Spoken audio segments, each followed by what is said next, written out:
हिंदू धर्म में देवियों से कई कथा कहानियाँ, मान्यताएं और परंपराएं जुड़ी हैं। कभी माँ दुर्गा के रूप में राक्षसों का संहार, कभी सीता बनकर अग्नि परीक्षा, देवी सावित्री जिसकी शक्ति के सामने तो स्वयं यमराज को भी घुटने टेकने पड़ गए, तो कुछ ऐसी भी देवियां हुई जिसके पतिव्रता की मिसाल आज भी दी जाती है। लेकिन पौराणिक समय में ऐसी 5 कन्याएं थीं जो विवाह के बंधन के बंधने के बाद और संतान को जन्म देने के बाद कुंवारी कहलाती हैं। इन्हें पंचकन्या या पौराणिक समय की दिव्य कन्याएं कहा जाता है। जानते हैं इन पंचकन्याओं के रहस्य के बारे में। 1. देवी अहिल्या। वाल्मीकि रामायण के बालकांड में देवी अहिल्या का जिक्र मिलता है। अहिल्या रूपवान होने के साथ ही संस्कारी, सुशील और पतिव्रता नारी थी। अहिल्या का विवाह ऋषि गौतम के साथ हुआ। शास्त्रों के अनुसार ऋषि गौतम एक बार स्नान के लिए प्रातः काल आश्रम से बाहर गए थे। तभी शची के पति इंद्र ने अहिल्या के साथ छलपूर्वक कुकर्म किया। जब इस बात का पता ऋषि गौतम को चला तो उन्होंने इंद्र और अहिल्या दोनों को श्राप दे दिया।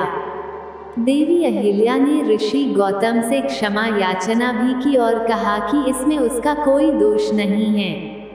लेकिन गौतम ऋषि नहीं माने और अहिल्या को श्राप दिया कि तुम शिला बनकर निवास करोगी।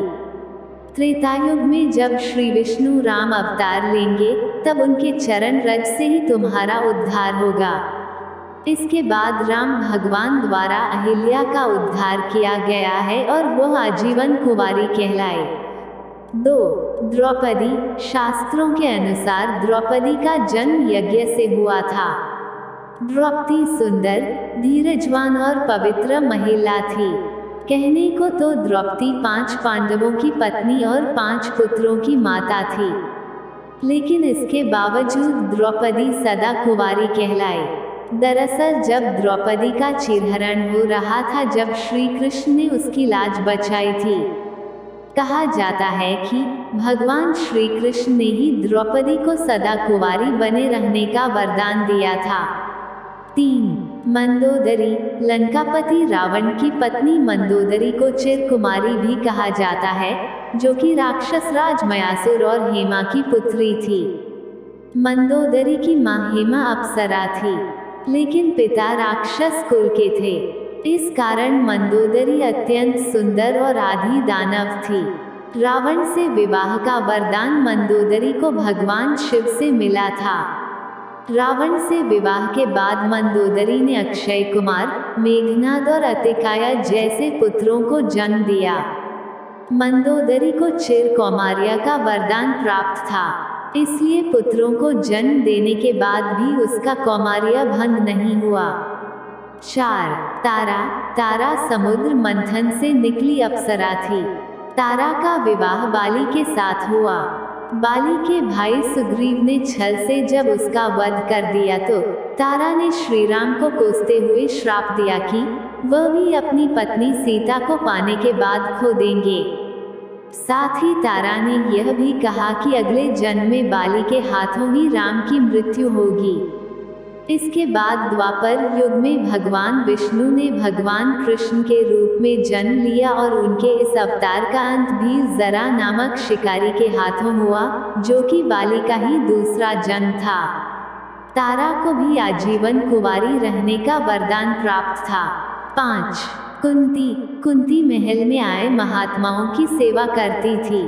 एक बार महल में ऋषि दुर्वासा आए हुए थे। कुंती के सेवा सत्कार से ऋषि दुर्वासा प्रसन्न हुए और कहा कि पुत्री, मैं तुम्हारी सेवा से प्रसन्न हुआ हूँ, इसलिए तुम्हें एक मंत्र देता हूँ। इस मंत्र से तुम जिस देवता का स्मरण करोगी वह तत्काल सामने प्रकट होकर तुम्हारी इच्छा पूरी करेंगे। कुंती का विवाह हस्तिनापुर के राजा पांडु से हुआ, लेकिन पांडु को यह श्राप मिला था कि अगर वह अपनी पत्नी कुंती को स्पर्श करेंगे तो उसकी मृत्यु हो जाएगी। लेकिन उन्हें इस बात की चिंता रहती थी कि उसकी मृत्यु के बाद कुरु वंश समाप्त हो जाएगा। कुंती को ऋषि दुर्वासा अद्भुत मंत्र प्राप्त था, जिससे कुंती ने धर्मदेव से युधिष्ठिर, वासुदेव से भीम और इंद्रदेव से अर्जुन को पुत्र के रूप में प्राप्त किया। इस तरह देवताओं से संतान प्राप्ति के बाद भी कुंती का कौमार्य पवित्र माना गया।